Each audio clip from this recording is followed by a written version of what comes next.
Hello everyone, and welcome to my Bold and Beautiful Today channel. I hope everyone is having a wonderful day. Before we begin, please hit the subscribe button and give this video a thumbs up. Is it a trap when Brooke's former enemy becomes her friend? Brooke Logan is committed to reclaiming Forrester creations for the Forresters, but an unexpected ally may just show up, according to spoilers and updates for the Bold and the Beautiful. She might unexpectedly connect with a former enemy as she makes her way through this challenging terrain, but will this new partnership be her lifeline or a trap? Steffi and Hope were interrupted by Brooke.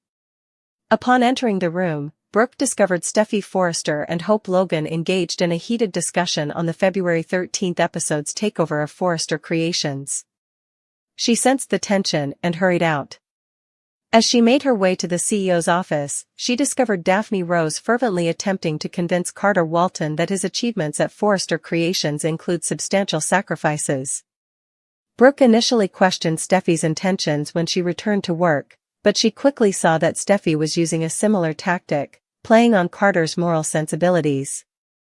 When Brooke learned that Steffi might be one of her allies, she understood that she might actually have two. Could they work together, with a shared objective? Is this a sign of a possible partnership to return the business to the Forresters?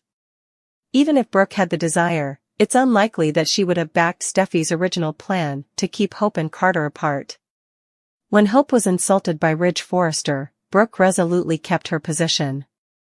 But now that Steffi's approach is changing to reflect her own goals, a partnership might be imminent.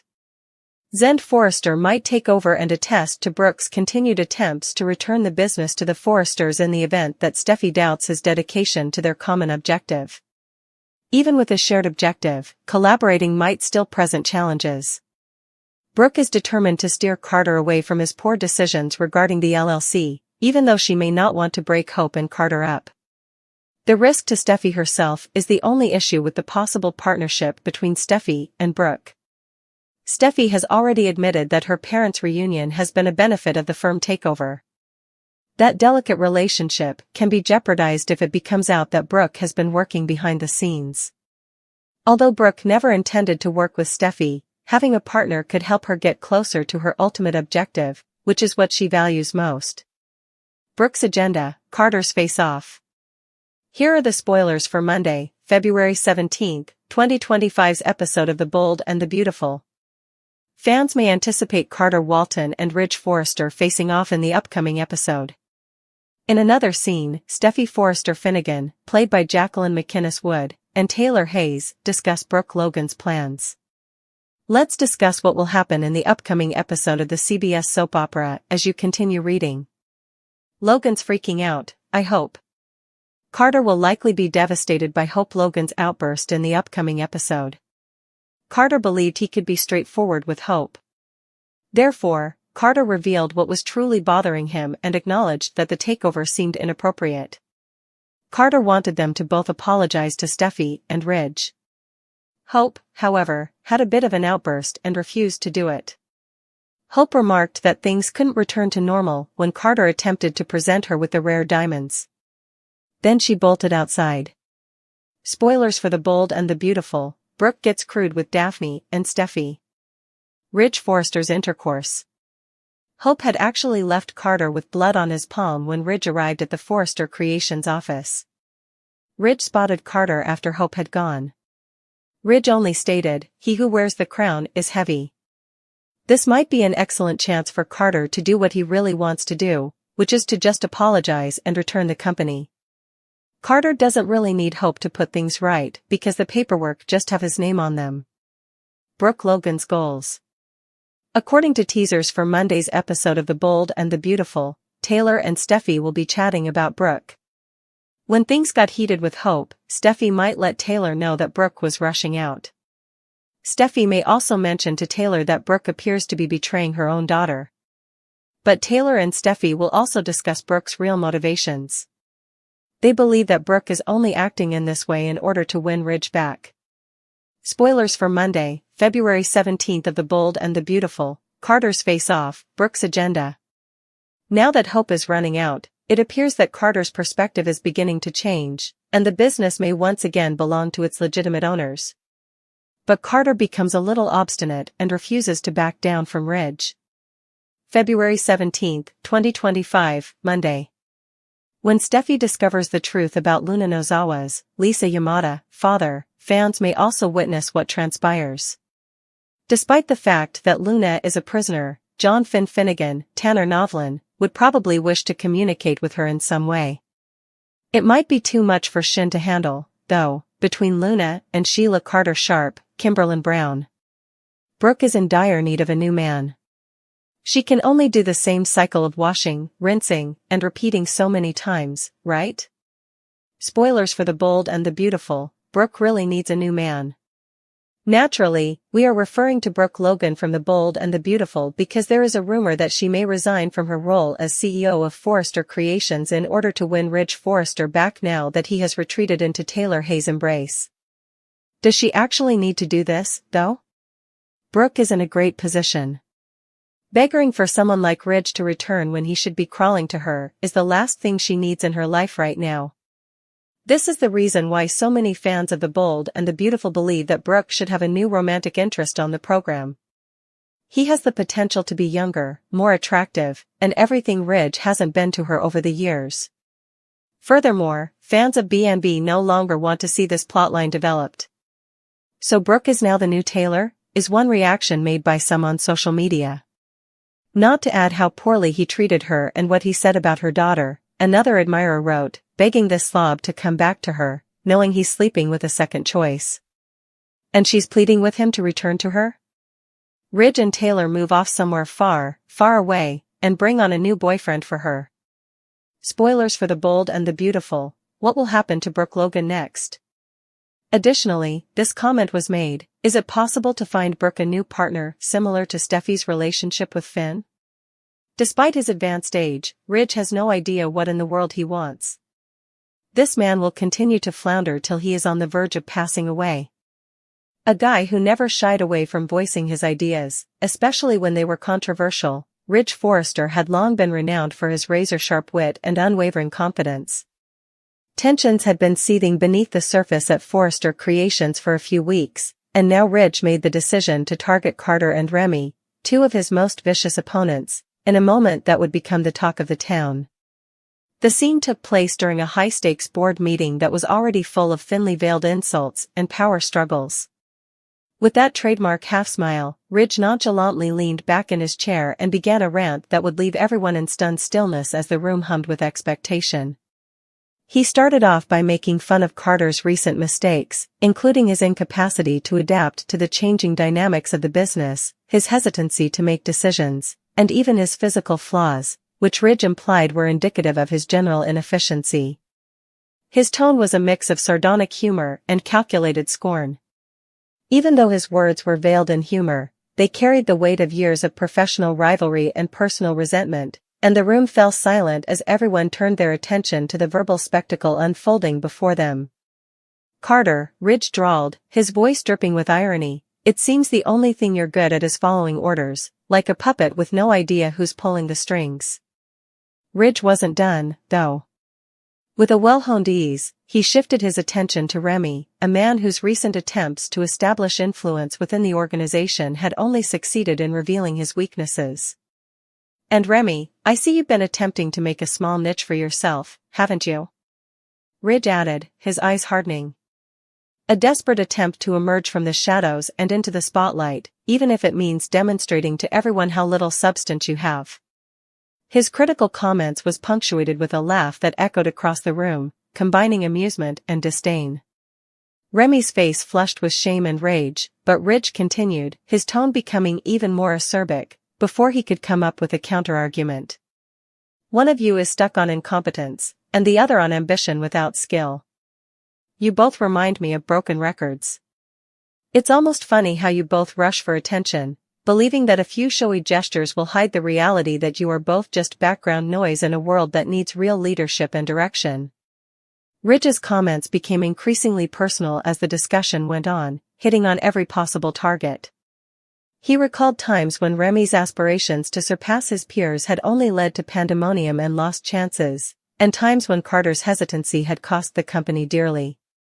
As though Ridge were painstakingly listing each and every moment in which their flaws had been exposed, the words poured with a mixture of nostalgia and brutal clarity.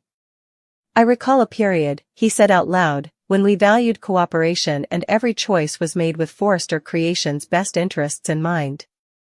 Look at you two now, divided, preoccupied, and trying to establish your importance."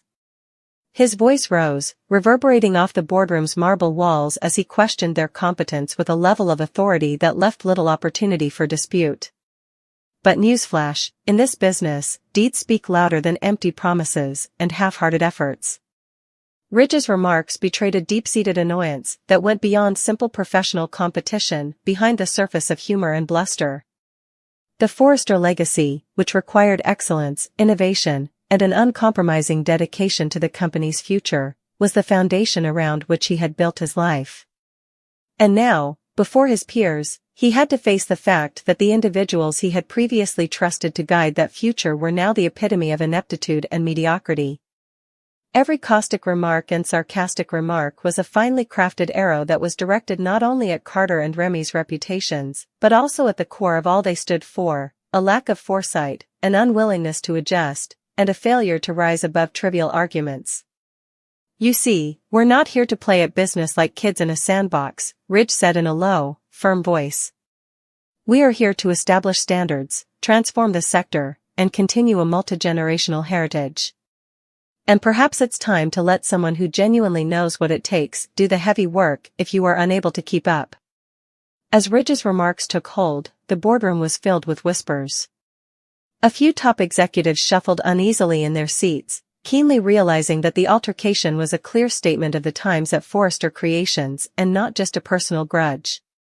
A new type of leadership was required as the complacent period drew to an end, one that prioritized bold action over meaningless talk, competence over favoritism, and creativity over tradition.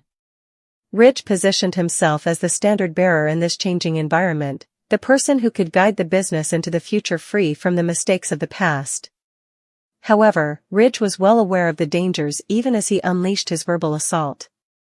Despite being humorous and full of witty jabs, his remarks had two sides.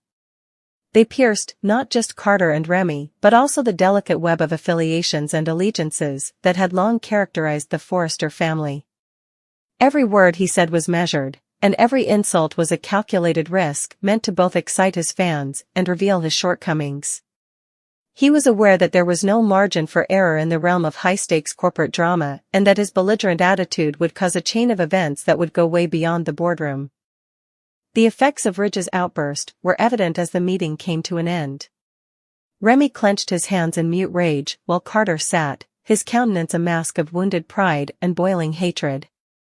The other members of the board looked at each other uneasily, each conscious that something had happened, something that could influence the course of Forrester Creations in the future. Ridge's audacity and unwavering determination to overlook ineptitude had established a new standard for the business that required quality and accountability.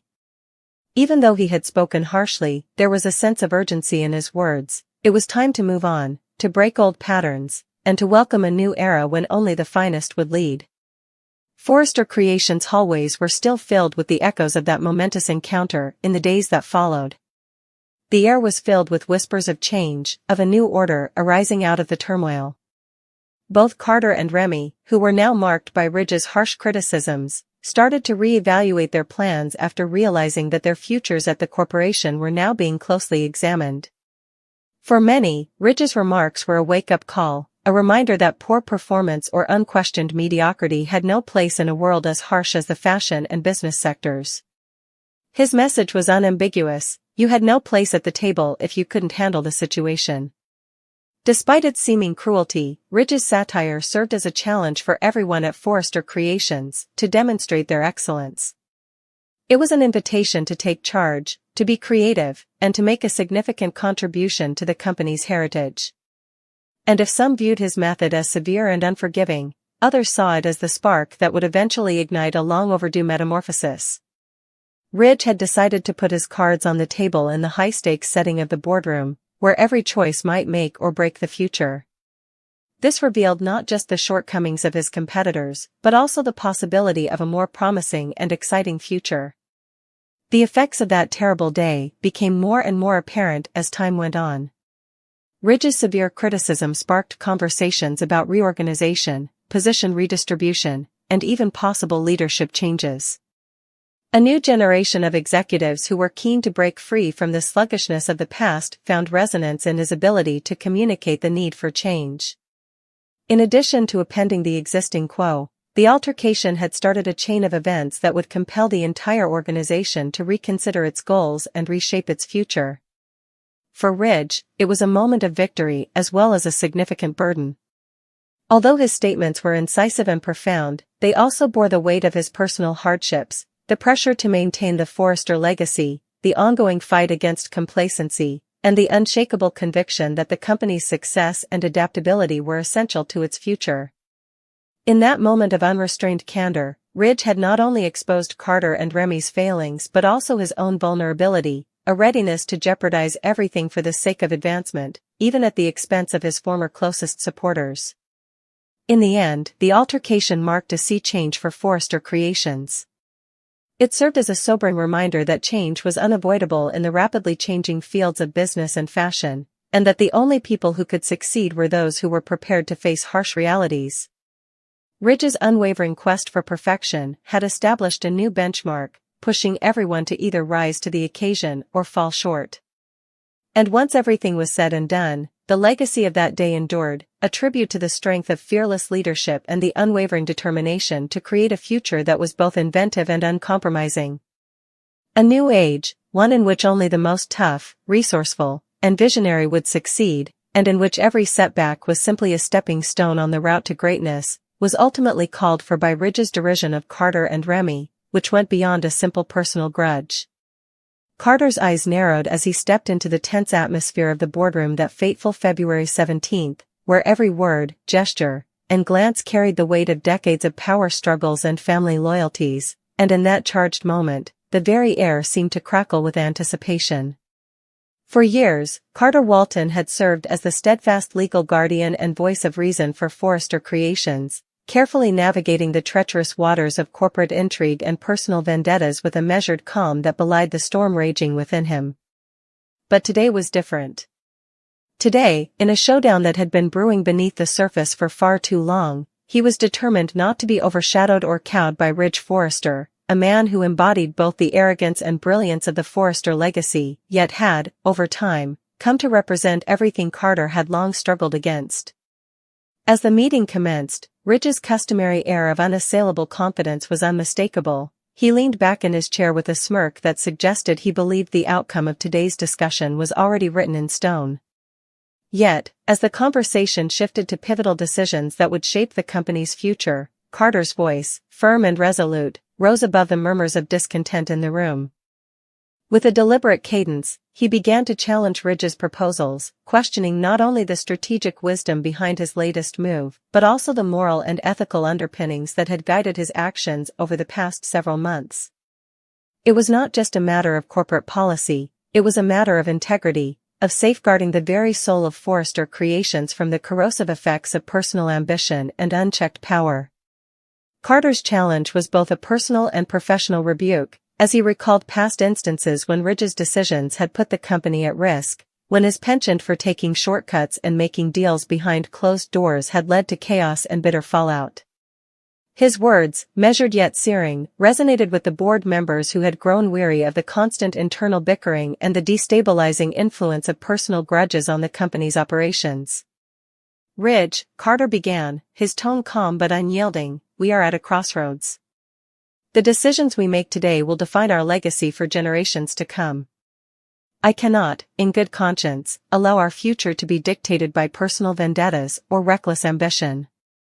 With every syllable, Carter laid bare his frustrations and the deep-seated disillusionment that had festered over years of compromises and broken promises. Ridge, caught off guard by the unexpected candor, attempted to deflect with a dismissive wave of his hand and a sardonic remark about the inevitability of change, but Carter was relentless. He cited specific examples, instances where Ridge had ignored crucial warnings, where the pursuit of personal glory had jeopardized the company's reputation, and in doing so, he painted a stark picture of a legacy in peril. The tension in the room grew as Carter's passionate defense of moral leadership clashed with Ridge's confident arrogance. Board members looked at each other uneasily as the two titans of the Forrester empire engaged in a battle of wills that went beyond simple corporate maneuvering. It was a confrontation that went deep into what it meant to be a leader in a family steeped in tradition and tainted by scandal. Carter's stance was not motivated by a desire for conflict, but rather by a strong belief that the integrity of Forrester Creations must be maintained at all costs, emphasizing that the company's future depended on the trust of its members. "We must hold ourselves to a higher standard," he insisted, his voice resonating off the marble walls. "We owe it to our legacy, to our employees, and to the countless families who have trusted us to build something lasting."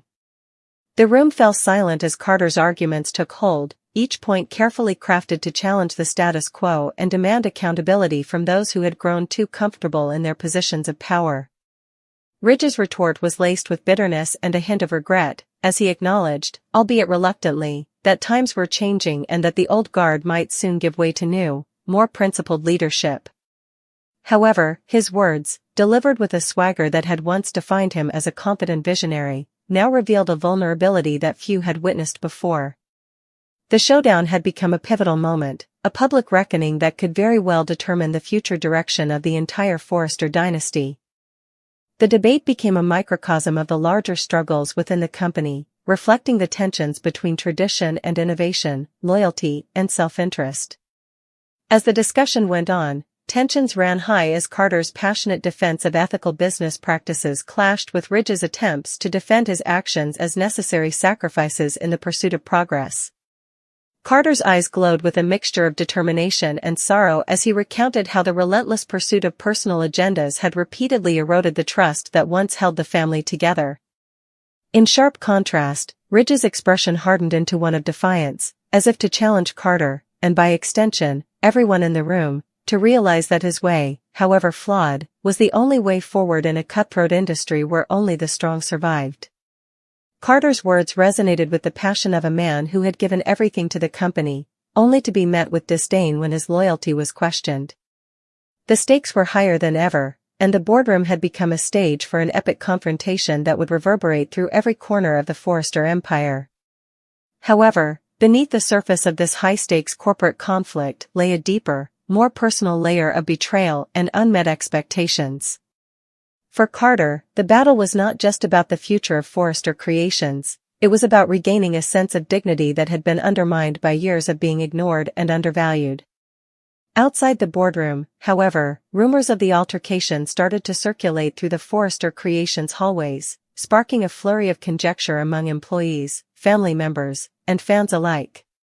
While some viewed Carter's stand as a necessary wake-up call, a daring declaration that the company could no longer be run on antiquated practices and unquestioned authority, others were concerned that the fallout from such a public display of dissent might cause irreversible family rifts, endangering the delicate balance that had long held the empire together. The media soon became aware of the drama, and headlines soon started to repeat Carter's fervent calls for accountability and transparency, portraying the confrontation as a watershed in the company's illustrious past. The weight of Carter's words lingered like a charged current in the aftermath of the meeting, as the board members withdrew to their private offices and the hum of quiet conversations filled the halls. Carter had not only challenged Ridge on a professional level, but he had also exposed the personal sacrifices he had made out of duty and loyalty. For Carter, standing his ground was a cathartic release and a definitive moment of self-affirmation, a declaration that he would no longer allow his principles to be compromised by those who put their own ambition ahead of the common good. His bravery in that moment sent shockwaves through the organization, forcing even the most skeptical observers to face the uncomfortable reality that change was not only inevitable, but also necessary for survival in an industry as brutal as theirs. As the days stretched into weeks, the consequences of that fateful encounter started to determine Forrester Creations' future. Discussions about reorganization, role redistribution, and even possible leadership changes dominated the boardroom, and Carter's unwavering stand served as a rallying cry for those who felt that moral clarity and principled leadership could still prevail in a world where power struggles and familial rivalries were the norm. While Ridge's demeanor remained as enigmatic as ever, The cracks in his once unassailable authority were becoming more apparent, suggesting a new era where old alliances might be reshaped and new dynamics forged. Ultimately, the confrontation between Carter and Ridge was more than just a battle for control over Forrester creations. It was a moment of reckoning that forced everyone involved to re-examine their values, question their loyalties, and confront the harsh realities of a rapidly changing world. Carter's decision to stand his ground, to challenge the status quo with unwavering resolve, had set in motion a chain of events that promised to redefine the future of the Forrester legacy. In that charged boardroom, as voices clashed and egos collided, a powerful truth emerged, that true leadership is not measured by the accumulation of power, but by the courage to uphold one's principles even when it means facing the wrath of those who have long enjoyed unchecked authority. And so, as the echoes of that historic showdown continued to reverberate through the corridors of Forrester Creations, one thing became clear: Carter's fearless stand was not just a moment of defiance, it was a beacon of hope for a brighter, more honest future, where every decision was made with the greater good in mind, and where the legacy of a once great empire could be salvaged from the depths of its own internal strife.